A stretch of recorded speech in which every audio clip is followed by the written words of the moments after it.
Oi. E então, meninas, Germana e Yasmin podem começar. Vou desligar aqui meu microfone. Então, a gente achou melhor dividir o texto.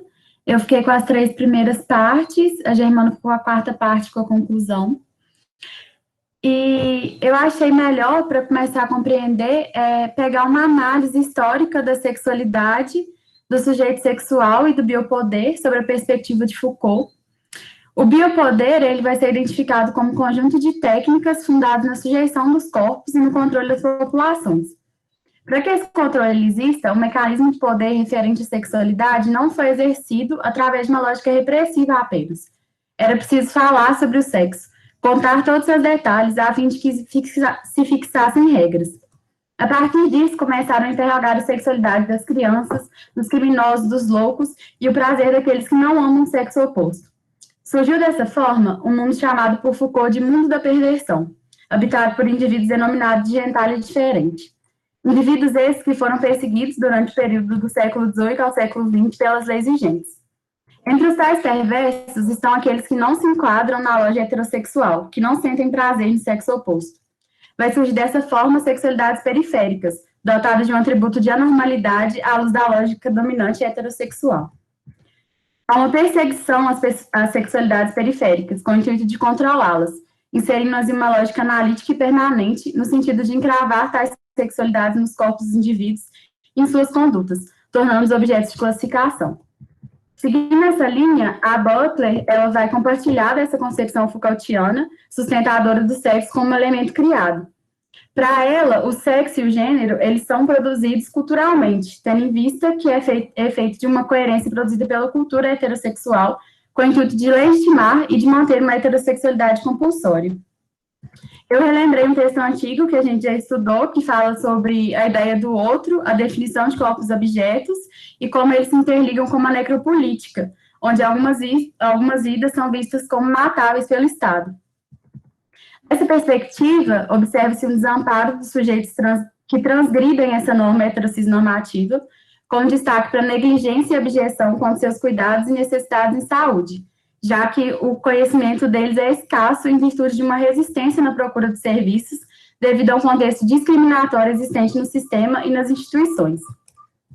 Diante desse teor patológico das consideradas práticas sexuais incompletas, a medicina começa a classificar todas as formas de prazer que seguem essa referida lógica. Toda essa realidade vai levar a uma naturalização da crença de que o atendimento deve ser pautado e enquadrado dentro da identidade, da expressão de gênero e de uma orientação sexual. A falta do reconhecimento dessas demandas específicas dos sujeitos e sujeitas LGBTQI tem como causa diversos fatores. A falta de qualificação dos médicos, o preconceito profissionais, a verticalização e o distanciamento nas relações médico-paciente, e a ineficiência e incapacidade das instituições em se adequarem às suas demandas. A gente consegue ver os efeitos dessa sistemática na baixa expectativa de vida da população LGBT, no adoecimento físico, psíquico e social, na grande incidência de infecções sexualmente transmissíveis.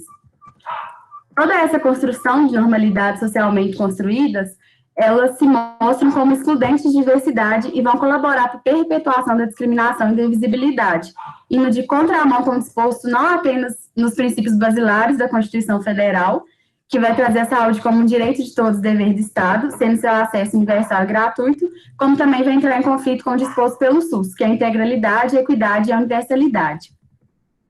No texto, ressalta-se o marco do ano de 2003, que evidenciou as discussões acerca da formulação de políticas públicas específicas, inclusivas da população lésbica, gay, bissexual, travesti e transexual, que vai resultar na definição desses indivíduos como vulneráveis à exclusão social pelo Conselho Nacional de Combate à Discriminação. Ele traz 2 programas específicos, e eu trouxe um pouco do objetivo deles, a título de curiosidade mesmo. O primeiro é o Programa Brasil Sem Homofobia, que tem como objetivo promover a cidadania... Gente, minha luz deu... Que tem como objetivo promover a cidadania de gays, lésbicas, travestis, transgêneros e bissexuais, a partir de uma recuperação de direitos e do combate da violência e discriminação homofóbica, respeitando a especificidade de cada um desses grupos profissionais. Para atingir esses objetivos, o programa é constituído de diferentes ações voltadas para o apoio de projetos de fortalecimento de instituições públicas e não governamentais, que atuam na promoção da cidadania homossexual e no combate à homofobia, a capacitação de profissionais representantes do movimento homossexual que atuam na defesa de direitos humanos, a disseminação de informações sobre direitos de promoção da autoestima homossexual e o incentivo à denúncia de violação de direitos humanos. Já a política de assistência integral à saúde da população LGBT foi instituída pela portaria 2836, em dezembro de 2011, e ela vem com o objetivo de promover a saúde integral LGBT, eliminando a discriminação e o preconceito institucional, bem como contribuindo para a redução das desigualdades e a consolidação do SUS como sistema universal, integral e equitativo. As diretrizes dessa política são respeito aos direitos humanos LGBT, a contribuição para a promoção da cidadania e inclusão dessa população por meio da articulação de diversas políticas sociais de educação, trabalho e segurança, a inclusão da diversidade populacional nos processos de formulação e implementação de outras políticas e programas voltados para grupos específicos no SUS, a eliminação das homofobias, das demais formas de discriminação que geram a violência contra a população LGBT no âmbito do SUS, contribuindo para a mudança na sociedade geral, a implementação de ações, serviços e procedimentos no SUS com vista ao alívio do sofrimento, dor e adoecimento relacionados aos aspectos da inadequação de identidade corporal e psíquica relativa às pessoas travestis e transexuais, a difusão de informações pertinentes ao acesso, a qualidade e atenção e as ações para enfrentamento à discriminação em todos os níveis de gestão do SUS, a inclusão da temática da orientação sexual e identidade de gênero de lésbicas, gays, bissexuais, travestis e transexuais nos processos de educação permanentes, incluindo os trabalhadores da saúde, integrantes do Conselho de Saúde e lideranças sociais, a produção de conhecimentos científicos e tecnológicos que visam a melhoria da condição da saúde da população LGBT e, por fim, o fortalecimento da representação do movimento social organizado da população LGBT nos conselhos de saúde, conferências e demais instâncias de participação sexual. Apesar dessas conquistas recentes, a gente já viu aqui antes que ainda existem falhas, principalmente no que diz respeito ao tratamento dos médicos, que muitas vezes nem sabem sequer se dirigir a esse tipo de público, a generalização de tratamentos que desconsideram as peculiaridades e demandas, os erros de diagnóstico, o histórico de violências simbólicas e físicas perpetrados pelo poder biomédico e a falta de investimento em estudos de gênero e falta de verbas em geral. Aí minha parte foi mais ou menos isso. Se vocês quiserem comentar alguma coisa, falar alguma coisa, me corrigir se eu estiver errada. E Germana. Alguém vai comentar alguma coisa ou deixa para o final? Eu acho que a gente pode deixar para o final, a gente já une tudo e... Tá bem.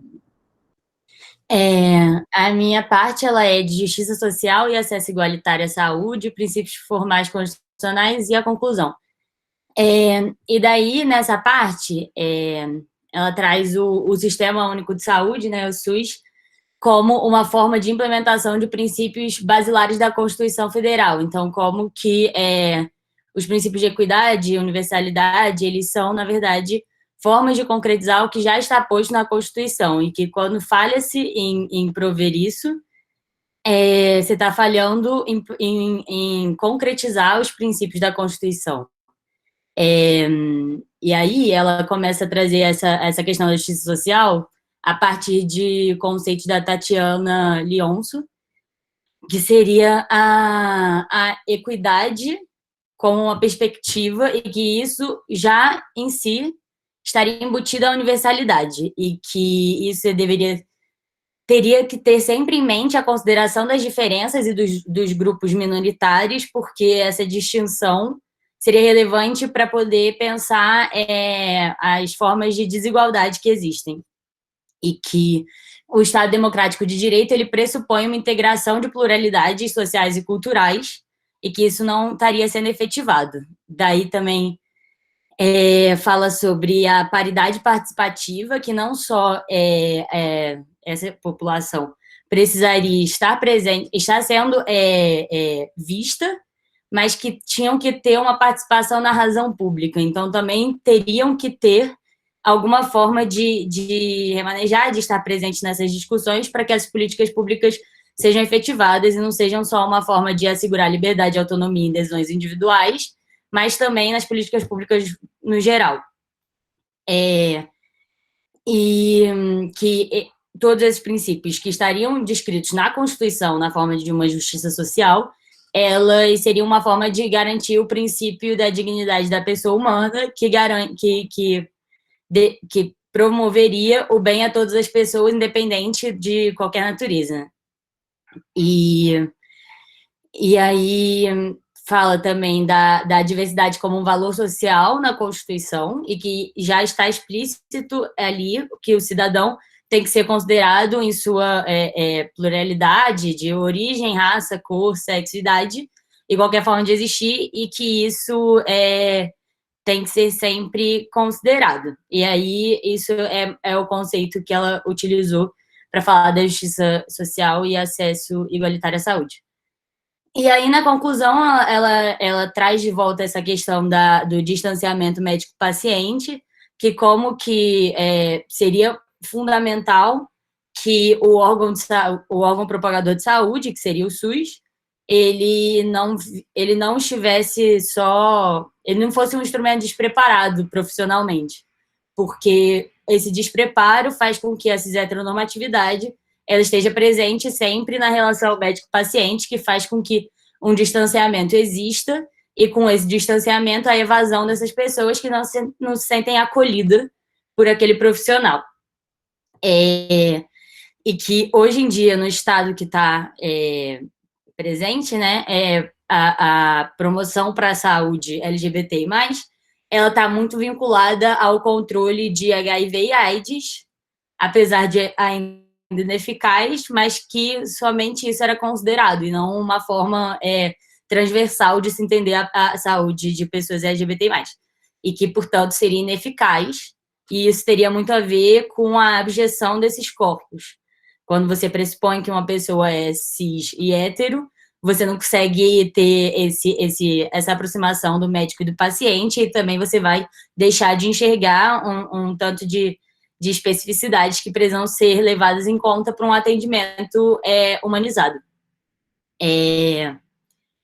E que o SUS, então, ele teria que ser pensado para uma erradicação desses comportamentos que são homofóbicos e excludentes, e aí ela até usou um termo que eu não sei se eu achei o mais adequado, que seria de tornar cordiais com a homofobia, né? Que eu acho que é um pouco mais do que só se tornar cordiais com a homofobia, é você perpetuar e efetivá-la mesmo, assim. E que a aplicabilidade dos documentos e dos princípios do SUS da Constituição, portanto, se tornam questionáveis. E aí a promoção da saúde, ela fica restrita a um grupo considerado normal, né? A norma do cidadão, a partir da inteligibilidade e tal. E aí, para eu finalizar a exposição ali, né, com isso, mas queria só, enfim, colocar algumas questões, né, que eu acho que isso traz muito do que a gente já falou aqui, de nomear identidades e políticas identitárias, e a dificuldade de que o limite que existe em você fazer uma política identitária, né, e fazer uma militância identitária, mas também a necessidade de, às vezes, se fazer, né, porque se você não coloca que uma pessoa é trans, você não coloca que a pessoa não é hétero, que ela é, enfim, gay, lésbica, bi, você não consegue tratar as especificidades disso, e, às vezes, isso pode ser muito relevante. E que, apesar do SUS ser voltado, quando se pensa pessoas LGBT+, apenas para o HIV, se a pessoa não se sente confortável ali, ela não vai se sentir confortável em ir lá para tratar se tiver com AIDS ou HIV, né? E aí a gente vê isso no print do Twitter, até que o Ale estava falando, logo no início da reunião. E trazendo um pouco do último texto, acho que foi o último texto que a gente trabalhou também, essa questão de a gente já tem um plano de uma saúde integral para pessoas LGBT, sei lá o quê, mas que também o orçamento que são destinados a essas políticas públicas fazem com que sejam bem ineficazes, né? Apesar de a gente ter um tanto de documento que pudesse favorecer essa saúde mais voltada para esse público. E que hoje, com o Covid-19, também a a prevenção disso para pessoas LGBT também são muito complicadas, né? Porque você pensar pessoas trans que estão majoritariamente trabalhando com prostituição, ou você perde sua renda, ou você continua se expondo sem quase nenhuma forma de prevenção. E aí, eu acho que eram esses os comentários que eu tinha para fazer. Vou abrir para vocês. Ok. E aí, pessoal?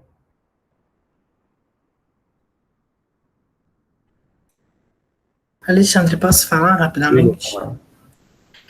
Eu achei esse texto ele bastante polido, né? Apesar de não ter, de ter visto um aprofundamento dele grande em questão da relação médico-paciente em si. Mas talvez essa não seja nem a intenção do texto, né? Eu achei interessante que um dos capítulos que o autor traz lá, ao citar Facchini, sobre as razões que poderiam levar à pouca procura pelo atendimento médico, além das razões que a gente já conhece, né, discriminação, a compreensão limitada do acesso à saúde, que inclusive foi trabalhado no texto da Jaqueline, tem um outro texto que eu li que falava sobre a percepção dos profissionais de saúde. E muitas vezes eu prefiro acreditar que é uma falta de conhecimento, de qualificação mesmo, até do processo de formação com que eles passam, que eles meio que colocam a universalidade como se fosse um sinônimo de equidade. E a gente vê que isso é bem problemático, né? Não sei se ficou claro o ponto. Sim, e na verdade a gente tem aí esse problema de formação, ele é um problema que não é só, obviamente, dos profissionais de saúde, é um problema da nossa área também, né? Mas eu acho que essa é uma questão que a gente invariavelmente vem repetindo aqui. Foi falado pela Yasmin, foi falado também pela Germana. Porque eu acho que o ponto aí dos autores do texto é bem interessante ao falar na questão, usar o Foucault mesmo, né? Ou seja, a gente, na modernidade, a gente trabalha com um homem ideal, né? E esse homem ideal, ele é homem, para começo de conversa, ele não é mulher, ele é homem mesmo, né? E ele homem, é produtivo, é o homo faber, né? Então, a gente automaticamente exclui nesse horizonte aí de políticas de saúde. Eu estou pensando muito na questão da idade, porque por causa dessa conferência que eu vou fazer na sexta, mas é impressionante como que, por exemplo, a gente tem um aumento de ISTs na terceira idade, ou seja, esses idosos que se tornaram viúvos, divorciaram, enfim, e que voltam aí para uma atividade sexual com maior número de parceiros, parceiras, enfim, eles são pessoas que não foram educadas num contexto de usar preservativo, por exemplo. No caso das mulheres, existe a ideia de que, bom, já que eu já passei pela menopausa, eu não vou engravidar, então não passa pela ideia de usar preservativo, porque ela não vai mais engravidar. Mas, por outro lado, pensando aqui nos profissionais de saúde, quando essa pessoa idosa procura um médico, geriatra ou qualquer médico que seja, não passa nem pela cabeça desse médico perguntar sobre a vida sexual dessa pessoa. E, obviamente, as pessoas que são mais idosas, muitas vezes têm, obviamente, mais dificuldade para falar sobre isso, inclusive por questões de tabu, cultura e tal. E aí, essas pessoas, os números são impressionantes. Os números de aumento dos casos de HIV, por exemplo, nas pessoas de terceira idade no Brasil nos últimos 10 anos, só para vocês terem uma ideia, o boletim do Ministério da Saúde, para dados de 2007 e 2017, dava conta de um aumento de 103%. 103% de aumento de HIV/AIDS em pessoas com mais de 60 anos de idade. Então, é um negócio assustador. E são pessoas que, diferente de jovens, diferente de todo mundo que está aqui assistindo, que procura o médico só quando um trem desanda, né, só quando tem um trem muito errado, pessoas idosas vão ao médico com muita frequência, com muito mais frequência. Quando tem um plano de saúde, obviamente, né? Mas, apesar disso, quer dizer, elas têm oportunidade, é apresentada para elas a oportunidade de estarem perante um profissional da saúde, mas esse profissional da saúde não está lidando com isso, porque, na verdade, não passa pela cabeça dele, né? que pensa, na verdade, esse idoso como uma pessoa assexuada, né? Isso, obviamente, não é o que está sendo tratado pelo texto. O texto está tratando de orientações sexuais, identidade de gênero, que os autores do texto se aproveitam aí da ideia de sexualidades periféricas, mas, no final das contas, é exatamente o mesmo problema. Nós continuamos trabalhando com tipos ideais. Tive um professor que ele sempre chamava muita atenção disso num texto do Friedrich Miller, que se chama Quem é o Povo? Não sei quem aí do direito conhece esse texto, mas o Miller, ele critica justamente um dos usos que a palavra povo é muito criticada pelo Miller, e que se aplica muito a essa questão que a gente está tratando aqui, é a ideia desse povo como ícone. Todo o direito, e a gente pode falar da nossa área aqui, especificamente do direito, né? Todo o direito sempre é pensado em cima de tipos ideais. E aí esse meu professor, apoiado no Miller, vai justamente chamar a atenção para isso. A questão é que tipos ideais não existem.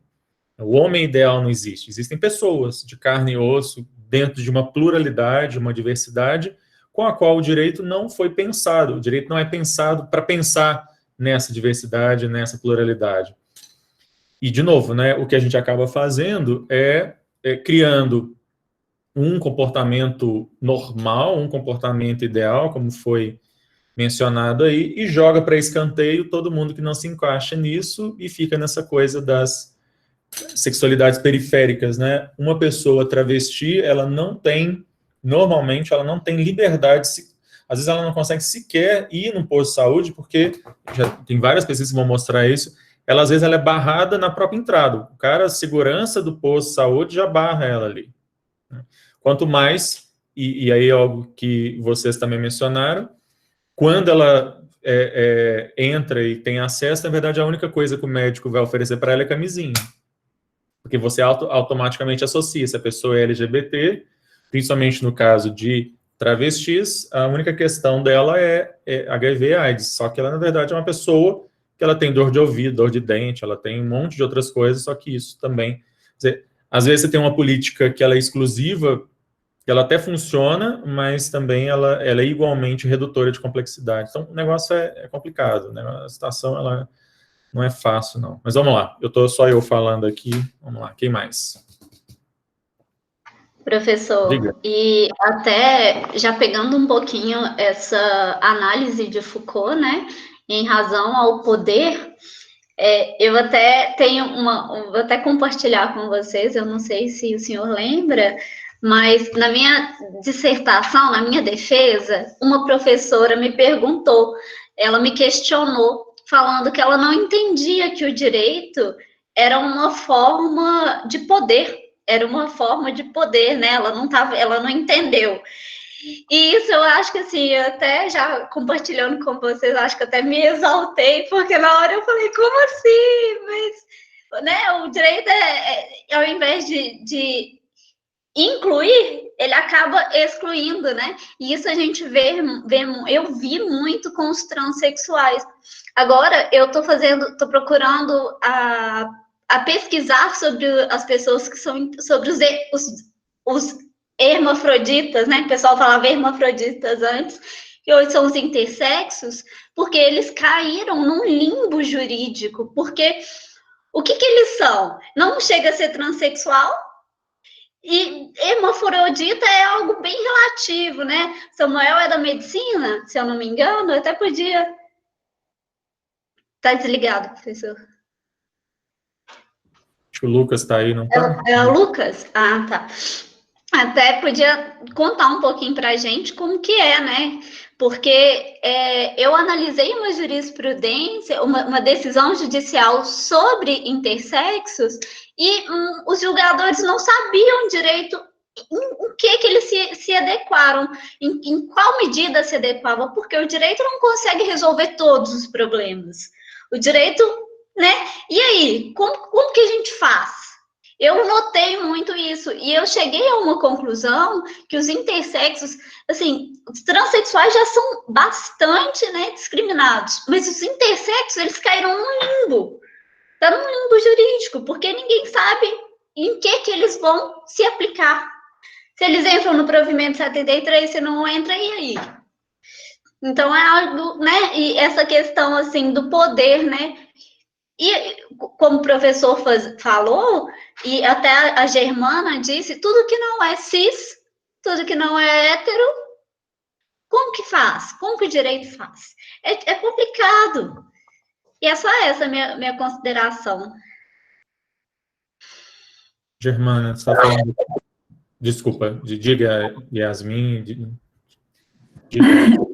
Eu ia falar que um dos maiores problemas que a gente tem é porque a gente não tem estudos e pesquisas em áreas que para a gente são meio que desconhecidas, né? São coisas que a gente não tem, eu, por exemplo, não tenho na minha normalidade, não tem verba, então, como é uma minoria, eles não investem em pesquisa, em estudo científico, não investem em aparelhos que ajudem esse tipo de pessoa. Então, elas acabam sendo excluídas nesse sentido também, da gente não entender o que é e não conseguir classificar. Não tendo que ter uma classificação, mas assim, a gente fica perdido. No caso dos intersexuais, e aí depois eu libero para a Germana, no caso dos intersexuais é uma questão interessante, porque para mim é muito, muito significativo que a norma do Conselho Federal de Medicina, a resolução do Conselho Federal de Medicina sobre isso, ela fala justamente em normalização, né? Esses intersexuais, eles têm que ser normalizados, porque eles têm que caber na caixinha, só existem 2 caixinhas, de homem ou mulher, então você tem que encaixar o trem lá numa delas. E é um negócio surreal, porque você pega um recém-nascido e mutila ele, assim, é surreal o negócio. Né? A gente fica falando, eu lembro de uma ação tramitando no STF sobre sacrifício de animais e rituais de religião de matriz africana, né? Só que ninguém fala lá e fala um absurdo, mutilar, cortar o pescoço da galinha para macumba, mas assim, você tem lá o caso de crianças recém-nascidas que são submetidas a uma cirurgia bizarra, que é uma cirurgia de readequação sexual aí. Quer dizer, é bizarro o negócio é muito doido, como é que você permite uma coisa dessas ser feita com recém-nascido, sabe? Então, assim, por quê? Porque a gente tem que encaixar, porque é o Foucault que vocês estavam apresentando, tem que ter o homem ideal, o homem sadio, né?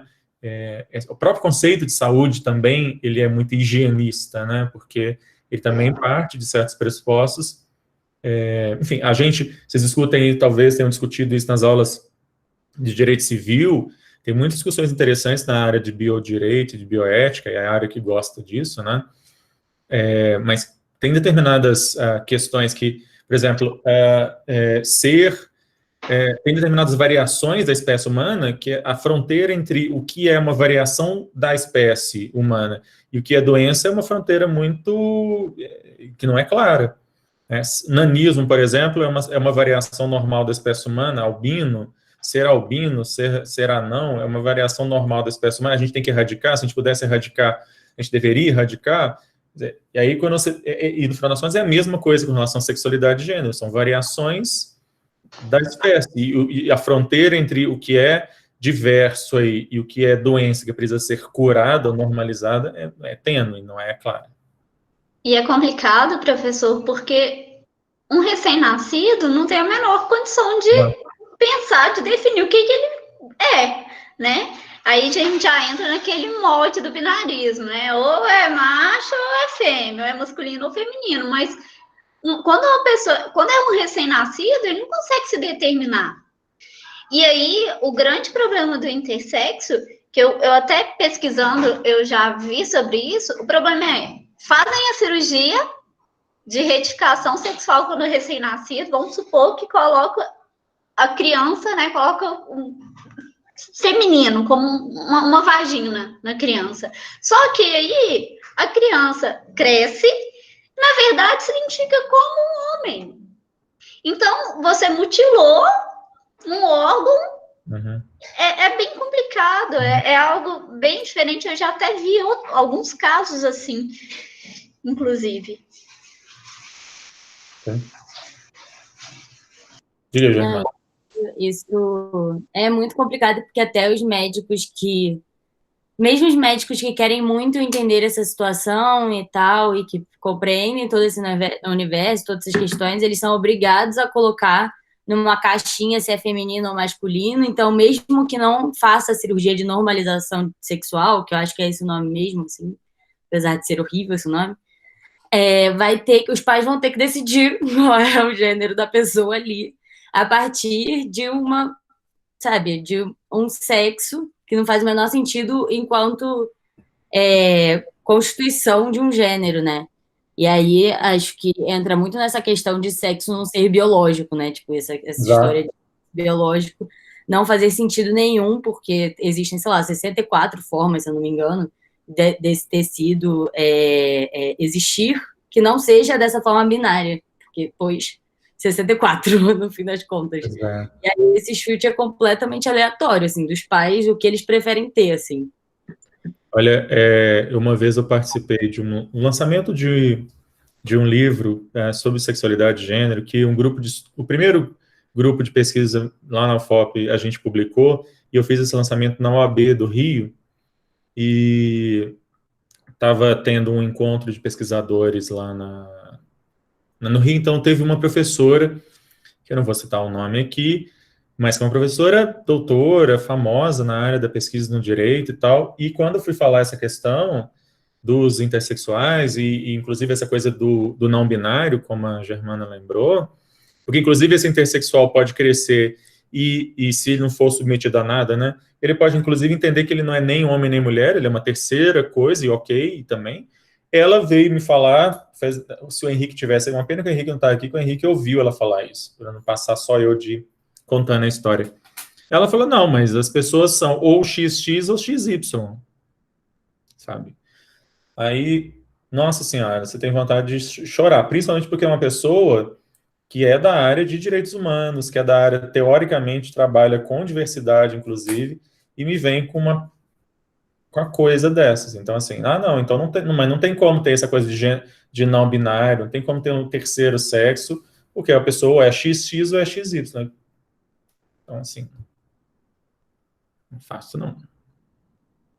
Eu já cheguei a ler bem por alto sobre, me corrija se eu estiver errada, que eles fazem essa cirurgia levando em consideração quais características você tem mais. Então, se você tem mais características femininas, eles fazem a cirurgia para transformar em mulher, e masculino ao contrário. E é uma coisa que eles tentam fazer uma coisa bem científica mesmo, sabe? Eles não levam em conta a pessoa, eles levam simplesmente métodos que já estão prontos ali. Não tentam levar em consideração que ela pode querer, que ela pode se identificar como mulher ou pode se identificar como homem no futuro. Eles olham apenas as características para tentar enquadrar numa coisa que, teoricamente, não deveria ter que ser enquadrada. E eu não sei se tem algum problema, se não fizer a cirurgia, alguma coisa. Realmente não, se alguém puder... Qual que é o problema? É que você não tem como registrar esse menino, tá certo? Porque o direito, a lei de registros públicos, cria lá 2 caixinhas. Tem que colocar um xizinho no sexo, ou coloca que é masculino ou feminino. Não tem como você não colocar. Você teria que ter os pais demandarem judicialmente que o juiz da vara de registros públicos suspender, imagina. E a chance de você ser bem sucedido nisso é muito pequena, inclusive, do juiz suspender temporariamente essa indicação. Até porque o direito, e acho que essa é uma questão que a gente já debateu aqui, eu acho que o direito ele é totalmente generificado, a gente atribui direitos e obrigações das pessoas a partir de gênero o tempo todo. E se essa pessoa não tem lá o xizinho num dos 2 quadradinhos, você não sabe como é que você não sabe o que você faz com ela, né? É isso. É uma coisa aparentemente simples, como os direitos previdenciários, se não estou lembrando. Mas isso em tudo, na escola, isso tem um monte de implicações do dia a dia dessa criança aí, por causa dessa, que ela não pode ficar indefinida. E chega a ter alguma implicação biológica? Algum problema de saúde que pode vir disso? Ou... Você pode ter, porque, eventualmente, essa criança vai ter que tomar, essa pessoa vai ter que tomar hormônio o resto da vida. Porque uma coisa é você fazer uma alteração morfológica. Agora, a produção de hormônio, muitas vezes, ela vai ter que ser feita de forma artificial a vida inteira. E isso já tem estudos que mostram impactos enormes na saúde dessa pessoa, por exemplo, com maior chance de câncer, por exemplo. E fora a questão da saúde mental, né, que o Leopoldo Tá lembrando? Eu nem estou entrando só nesse mérito, mas até do ponto de vista só biomédico, né, assim, é uma atrocidade que você faz com essa pessoa. Eu acho que a Ariel ia falar alguma coisa também. Ariel?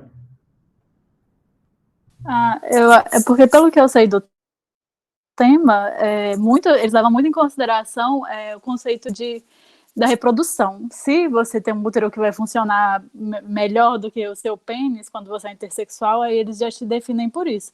O que eu acho chocante, a gente no século XXI está determinando pessoas pela forma como ela vai reproduzir, né? E eu ia falar outra coisa, mas acho que eu esqueci. Tá. Porque tem um livro que eu li há muito tempo atrás, que ele é história mesmo, é de narrativa. E conta sobre a história de um menino que ele é intersexual. Ele se identifica como homem e tal. E durante a história a gente vai vendo, acontece muita coisa com ele, mas ele chega mais ou menos na decisão de que ele ficaria do jeito que ele tá. E a gente não leva isso em consideração na sociedade, que às vezes a pessoa vai ficar bem, que ela vai querer ter os órgãos dela daquele jeito, não se definir do jeito que a sociedade se coloca. Então, acho que é muito complicado você fazer isso quando a criança é muito pequena, porque ela não tem autonomia nenhuma, não tem como ela determinar. E as crianças transgêneros, por exemplo, ela não tem. Ela vai ter que esperar até 18 anos, 21 anos, para começar a estabelecer o que ela pode e o que ela não pode fazer com o corpo dela, né? Então, fica bem nítido esse negócio de normalização de cis, da heterossexualidade. É bem óbvio, assim, na medicina. Semana passada eu participei de um evento, eu acho que até coloquei o link lá no grupo, em que estávamos eu e um estudante de Direito aqui da Dom Helder, da Faculdade Dom Helder aqui de Belo Horizonte, e que eu não sabia, durante, na verdade, a apresentação dele, que ele se colocou como um homem trans e tal, e ele é um caso extremamente raro, porque ele é um caso de uma pessoa que os pais apoiaram desde o início. Então, antes mesmo dos 18 anos, ele já fazia bloqueamento hormonal, enfim, tratamento hormonal, e ele já tinha conseguido mesmo, quer dizer, com a autorização dos pais, a mudança, retificação de sexo e gênero e tal. Então, é uma exceção, uma pessoa totalmente realizada. Eu não olhando assim, enfim, não saberia jamais que ele era um homem trans, porque é uma pessoa absolutamente tranquila com relação a isso. Para ele foi muito tranquilo. Só que ele obviamente, entre as pessoas transexuais no Brasil, ele é menos de 1%, né? 99% dos casos, a coisa não é como foi no caso dele.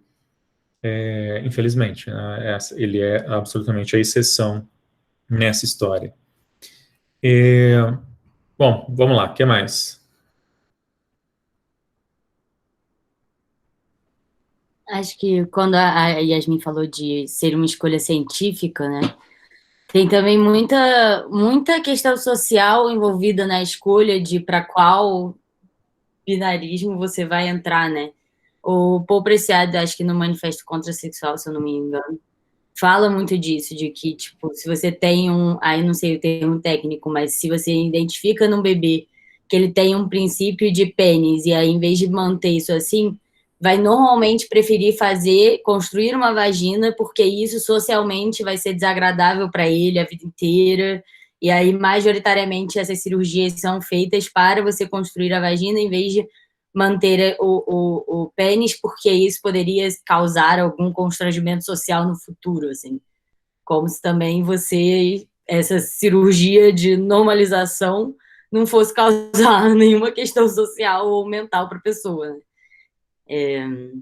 E aí, entrando nessa questão da binariedade, de pessoas não binárias, pessoas trans não binárias, que eu tinha falado, eu lembro que quando eu trabalhava na Defensoria Pública, no núcleo de diversidade de gênero e sexual, as pessoas ficavam muito frustradas, porque tinha uma processão para fazer a mudança de nome, retificação de nome e de gênero e tal, e às vezes processos inteiros para isso, e em algum momento, né, depois isso foi facilitado de alguma forma, mas mesmo assim, processos gigantescos, 1 milhão de cartórios para você ir, e aí no final das contas você não pode colocar o gênero que você é agênero, que você é não binário, sabe? E aí a pessoa fica tipo, tá, e agora eu vou ter que mentir que eu sou de tal gênero só para poder... Tipo, você vai ratificar que seu gênero é aquele quando você trocar o seu nome, sabe? Quando você retificar o seu nome. E aí era muita frustração, assim, completamente compreensível, porque não faz o menor sentido você poder alterar o seu gênero, mas só para o outro existente. Exato. Em alguns países a gente já tem algumas coisas nesse sentido, né? A Nova Zelândia, na Alemanha, você tem a possibilidade de marcar o que seria um gênero neutro, uma coisa assim. Já é alguma coisa, pelo menos você tem a possibilidade de essa pessoa se identificar como não se identificando com nenhum dos dois gêneros tradicionais, vamos dizer assim, não é? Mas a gente aqui, a gente está muito longe de qualquer discussão próxima desse tipo de coisa. O que Samuel falou, Samuel? Sim, é isso. Não, que não é simplesmente só a pressão do poder biomédico, da legislação em si, tem da sociedade também, né? Inclusive o CFM, ele é expresso em dizer que é uma urgência biológica, mas também é uma urgência social. E social a gente sabe do aspecto, né, de classificar as pessoas em categorias, por quê? Alguns países, Alemanha, Bangladesh, sei lá, são vários, Portugal, inclusive, tem essa possibilidade de terceiro gênero. E lá tem os procedimentos para isso, né? Na Alemanha, por exemplo, os pais da criança, né, classificam ela nesse terceiro gênero e depois ela pode optar por um ou manter, se ela estiver confortável com isso e tudo mais. Porque tem que considerar também que nem todas as pessoas se sentirão confortáveis nessa identidade, né, de pessoa intersexual. Pode ser que ele fique satisfeito se enquadrar em alguma dos gêneros binários que a gente conhece. E lá tem essa possibilidade, mas aqui no Brasil é uma utopia distante. Sim. Ok. Mais alguém, gente? Eu vi que vocês ficaram muito interessados nessa questão dos intersexuais. Na verdade, eu acho que esse é um tema muito pouco abordado. Tem a ver muito com a questão que a gente está falando aqui sobre saúde, porque, afinal de contas, é todo um poder da saúde, do direito sobre os corpos, né? Eu não sei se a gente podia, talvez não na próxima reunião, porque eu agora não tenho nenhum texto aqui comigo. Não sei se alguém conhece algum texto sobre essas questões intersexuais que pudesse sugerir agora para a nossa próxima reunião. Professor, eu acho que eu tenho, mas eu tenho que olhar direitinho nos meus arquivos, mas eu já vi que Samuel já falou que tem. Mas para falar por agora, eu tenho uma pasta cheia, né? É o meu tema de TCC. Só que eu não posso me comprometer a apresentar. Por quê? Porque, Alexandre, tem um monte de coisa. Mas Vai, eu mando lá no grupo. Fala, você já está estudando sobre o negócio, pode falar sobre o negócio, eu sei, mas não... Não, eu vou mandar lá, eu tenho uma pasta cheia, eu vou selecionar alguns textos interessantes para a nossa discussão. Que vai ser quando? Vai daqui 15 dias. Deixa eu ver quando que vai dar isso. 9 de setembro. Entendi, eu vou mandar lá hoje. A Bruna falou que pode... pode apresentar, e aí, ó... E a Germana está lembrando do Manifesto Contrasexual. Esse documentário do Damião eu não conheço. A Corte Interamericana, agora eu não sei se é a Corte Interamericana ou a Comissão Interamericana, tem um documentário com entrevistas de pessoas intersexuais falando sobre a sua experiência e os problemas pelos quais elas passaram e tal. Esse documentário é bem legal. Bem legal, assim, é horroroso. As histórias são cada uma pior que a outra. Mas é bem interessante para conhecer a realidade dessas pessoas. Se vocês quiserem procurar aí também, é bem interessante. Mas, pensando numa coisa mais direcionada, quem, além da Bruna, então, quem pode apresentar junto com a Bruna? E aí, Samuel, você se compromete a mandar esse texto aí mais rapidamente possível para definição. Leopoldo, então. Ok, então, Bruno Bruna e Leopoldo, na próxima, então, Samuel vai mandar. Eu acho que é bem legal a gente explorar essa parte, e era legal a gente explorar desse ponto de vista, dessa relação do direito com a medicina mesmo, pegar essa questão do Foucault mesmo, de biopoder, de poder sobre os corpos, enfim, tudo isso que a gente já está discutindo aqui. Ok, pessoal? Eu não sei o nome do documentário, Marina. Eu me lembro, há muito tempo atrás, quer dizer, muito tempo, há uns 5, 6 anos atrás, eu ter visto isso por aí, eu não me lembro agora onde foi, mas eu acho que dá para achar, assim, se googlar e tal. Eu acho que foi da Comissão Interamericana, assim, ou é da Comissão ou é da Corte Interamericana, e eles fizeram esse estudo gravaram entrevistas de pessoas das 3 Américas falando sobre a sua experiência como intersexual. É bem interessante. Tá? Foi num congresso que eu fui, eu acho que em João Pessoa, que o pessoal apresentou isso. Acho que foi isso. Isso já tem tem mais de 6 anos. Aí realmente eu não sei.